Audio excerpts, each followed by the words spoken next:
नमस्कार बच्चों, कैसे हैं आप सब। आशा करती हूँ आप सभी अच्छे होंगे, स्वस्थ होंगे। एक बार फिर से स्वागत है आपका अपने YouTube channel Hindi concept and facts पर। तो आज हम जो पढ़ने वाले हैं वो एक बहुत ही महत्वपूर्ण टॉपिक है, बहुत ही इम्पोर्टेंट है। परीक्षा की दृष्टि से अगर हम कहें तो सभी बच्चे इस टॉपिक को बड़े उत्साहित होकर पढ़ते हैं। अगर मैं नाम लूँ उस टॉपिक का, तो टॉपिक का नाम रहता है हमारा समास।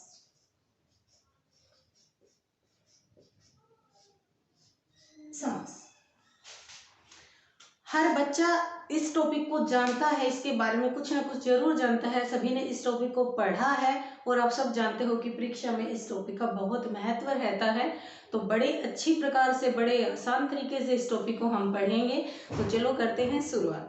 तो जैसा कि आप सभी जानते हो, हमेशा से ही हम कहते हैं कि जब भी हम कुछ पढ़ना शुरू करते हैं तो हमें उसी समय पता होता है कि हमारा जो पहला प्रश्न होगा वो क्या बनने वाला है। हमारा पहला प्रश्न बनने वाला कि समास क्या होता है।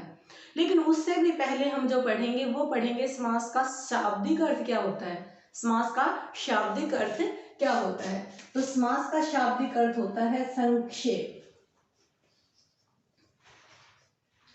इसको आप संक्षेप कह सकते हो, इसी को आप संक्षिप्त कह सकते हो या फिर संक्षिप्तीकरण।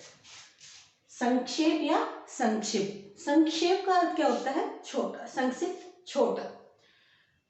अब एक बार परिभाषा की बात करते हैं। जैसा कि हम लोगों ने पहले भी जाना था कि जब भी कोई प्रश्न पूछा जाता है कि शाब्दिक अर्थ बताओ, तो वहां पर वो ये कहना चाहता है कि पूरी परिभाषा को एक शब्द में ही बता दो। तो यहाँ हम कहेंगे कि दो या दो से अधिक शब्दों के मेल से एक नया शब्द बनना। नया शब्द का मतलब क्या हो गया? परिवर्तन बनेगा उसके अंदर। तो दो या दो से अधिक शब्दों के मेल से होने वाला परिवर्तन होता है, वो हमारा क्या कहलाता है? समास। दो या दो से अधिक शब्दों के मेल से होने वाला परिवर्तन। किताबी परिभाषा है जो हमें हमेशा से पढ़ते हैं, वो परिभाषा इसकी होती है कि दो या दो से अधिक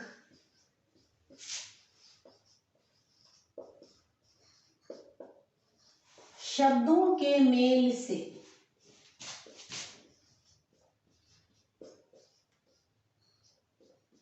एक नया शब्द बनाना। एक नया शब्द बनाना। आप भी सोच रहे होंगे कि आज ये परिभाषा बोर्ड पर क्यों लिखी जा रही है? क्योंकि इस परिभाषा को हम समझेंगे, दो परिभाषाएं रहेंगी, दो परिभाषाओं में उन दोनों की तुलना करेंगे कि इसमें और उसमें फर्क क्या है। तो जो दो या दो से अधिक शब्दों के मेल से एक नया शब्द बनना होता है वो आपका क्या कहलाता है? समास कहलाता है। इसी के लिए कुछ चीज और पढ़ेंगे हम कि समास में हमेशा क्या होते हैं? दो पद होते हैं। कितने पद होते हैं? दो पद होते हैं।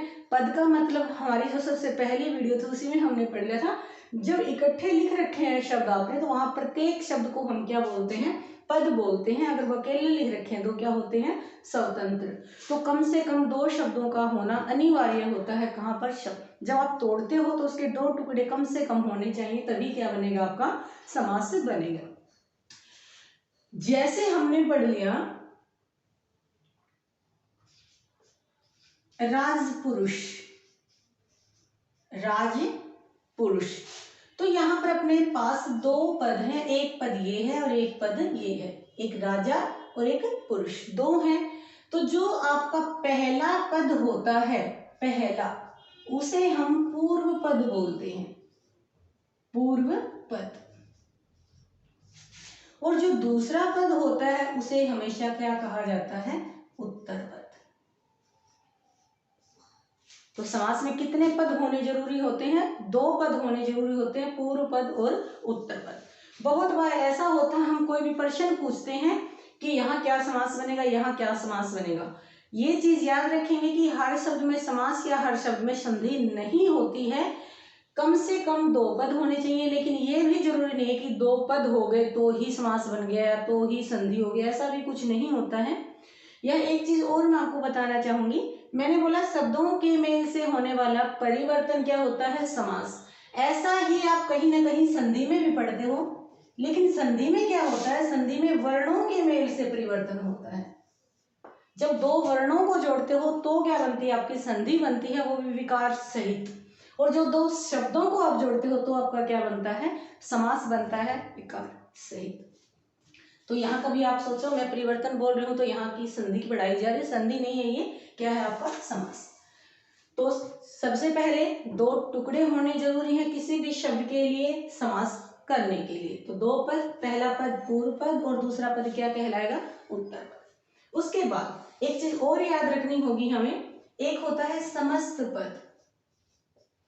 समस्त पद सभी ने सुना होगा, परीक्षा में कोई विग्रह कर दे इसका समस्त पद क्या बनेगा, फिर या फिर ये समस्त पद दे रखा है इसका विग्रह क्या होगा। तो समस्त पद, समस्त का मतलब सारा ही एक पद, जितने भी थे सबको जोड़ के एक ही बना दिया आपने। राजा का पुरुष को जोड़ के एक ही बना दिया और क्या बना दिया, राजपुरुष बना दिया। तो समस्त पद क्या होता है वो मैं एक बार लिखूंगी यहाँ पर, दो या दो से अधिक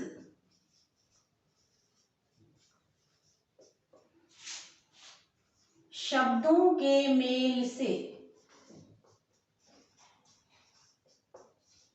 दो या दो से अधिक शब्दों के मेल से बनने वाला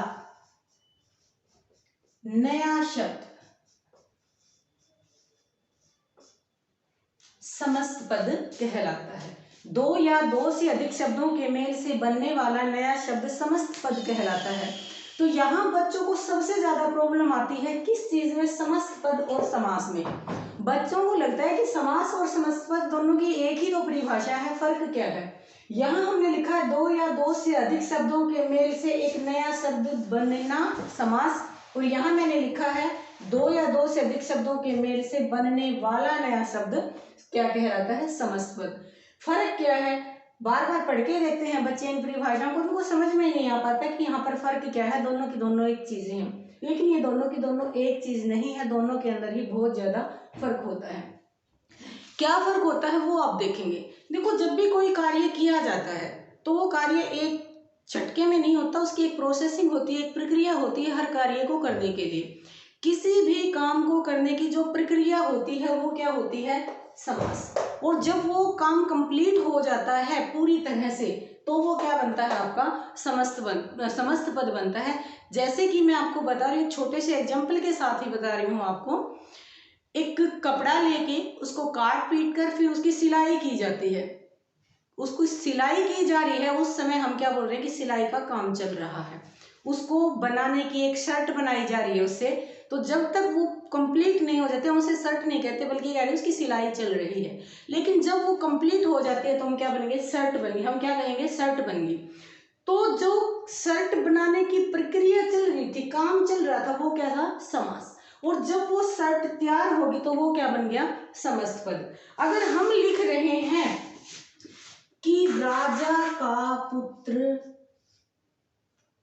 ये हमने लिख दिया राजपुत्र, और उसके बाद हमने लिख दिया राजा का पुत्र। जो ये पूरी चीज है आपकी, पूरी की पूरी जो ये काम है बनाने का, ये आपका क्या है, समास है। लेकिन जब इन चीजों को जोड़ के आपके पास कंप्लीट एक अकेला ये आ जाता है, ये पद, इसको आप क्या कहोगे, समस्त पद कहोगे। आप कह रहे हो कि पटरी पर चलने वाली गाड़ी रेलगाड़ी, तो क्या बोल रहे हो आप, समास बोल रहे हो। लेकिन अगर आप बोल रहे हो रेलगाड़ी तो आप क्या बोल रहे हो, समस्त पद बोल रहे हो। आशा करती हूँ आपको अंतर समझ में आया होगा यहाँ पर। तो इसीलिए मैंने ये दोनों परिभाषाएं लिखवाई थी, आपको यही अंतर समझाना था। उसके बाद जो बनता है अगला हमारा एक प्रश्न और रहेगा यहाँ पर, वो क्या रहेगा वो देखते हैं। आगे हम लिखेंगे विग्रह। विग्रह, विग्रह का मतलब क्या होता है, तोड़ना। विग्रह का अर्थ क्या रहेगा यहाँ पर हमारा, तोड़ना। समस्त पद को अनेक शब्दों में तोड़ना, अनेक पदों में तोड़ना क्या कहलाएगा, विग्रह कहलाएगा। जैसा कि हमने लिखा था राजपुरुष, अभी कुछ देर पहले हमने लिखा था राजपुरुष, तो ये क्या था हमारा, समस्त पद था। समस्त कंप्लीट एक जो लिखते हो क्या था, समस्त पद। अब आपने लिख दिया राजा का पुरुष, ये आपका क्या कहलाएगा, विग्रह कहलाएगा। तो जब आप समस्त पद को अनेक पदों में, अनेक शब्दों में तोड़ते हो तो वो क्या बन जाता है, आपका विग्रह बन जाता है। बच्चों परीक्षा में यहाँ से एक प्रश्न पूछा जाता है इस टॉपिक में से। टॉपिक तो वैसे वो अलग रहता है, टॉपिक हमारा होता है विलोम शब्द का, विलोम शब्द। विलोम में से बहुत बार परीक्षा में आपने देखा होगा एक प्रश्न पूछा जाता है कि समास का विलोम क्या होता है, और ऑप्शन दे दिए जाते हैं आपको, जो विकल्प दिए जाते हैं वो दिए जाते हैं जैसे संधि, विग्रह, व्यास, समस्त पद। बहुत बार पूछा हुआ प्रश्न है कि समास का विलोम क्या होता है, तो यहाँ पर कोई विग्रह करेगा, कोई समस्त पद करेगा, कोई व्यास करेगा, कोई संधि करेगा, क्या होगा। लेकिन इसका जो उत्तर होता है वो आपका क्या होता है, समास का विलोम व्यास होता है, समास का विलोम व्यास होता है। अब यहाँ बच्चा कहता है विग्रह होना चाहिए, व्यास क्यों हुआ, विग्रह और समस्त पद है विलोम, तो ये नहीं है। व्यास का मतलब देखो, अगर आप बात करते हो इस एकाकृति की ही, ये एक वृत्त हो गया आपका, तो आप जानते हो कि इस चीज को हम इसका क्या बोलते हैं, व्यास बोलते हैं। इसका मतलब क्या कि ये कहाँ तक फैला हुआ है, ये यहाँ से लगाओ, यहाँ से लगाओ, यहाँ से लगाओ, कहीं से भी करो, तो ये क्या होता है, उसका फैलाव जानना क्या होता है, व्यास। और समास का अर्थ क्या होता है, संक्षेप, सिकुड़ना, किसी चीज का सिकुड़ना समास होता है, और उस चीज का फैलाव क्या बनता है, व्यास बनता है। तो समास का विलोम जो रहेगा वो क्या रहेगा, व्यास रहेगा। आगे हम पढ़ेंगे कि समास के कितने भेद होते हैं, तो यहाँ पर भी बहुत डाउट्स रहते हैं कि समास के 6 भेद होते हैं या समास के 4 भेद होते हैं। कुछ बच्चे 4 बोलते हैं, कुछ बच्चे 6 बोलते हैं, वो सारी चीजें हम देखेंगे आगे कि समास के कितने भेद होने चाहिए। जो नाम आप लोगों ने सुने हैं, आप लोगों ने सुना है अव्ययभाव समास, तत्पुरुष, द्वंद्व, द्विगु, कर्मधारय, बहुव्रीहि। तो ये बात तो बिल्कुल सच है कि हमने सभी ने 6 ही सुन रखे हैं, परंतु उत्तर क्या होना चाहिए, 6 होना चाहिए या फिर 4 होना चाहिए, या चारों लिखेंगे या चारों पढ़ेंगे या 6 के 6 पढ़ेंगे, वो सारी चीजें हमारी क्या रहेंगी, अगली कक्षा में रहेंगी। तो बहुत जल्द मिलते हैं हम अगली कक्षा में। आज हम लोगों ने पढ़ा है समास परिचय। तो धन्यवाद, बहुत जल्दी मिलते हैं हमारी अगली वीडियो।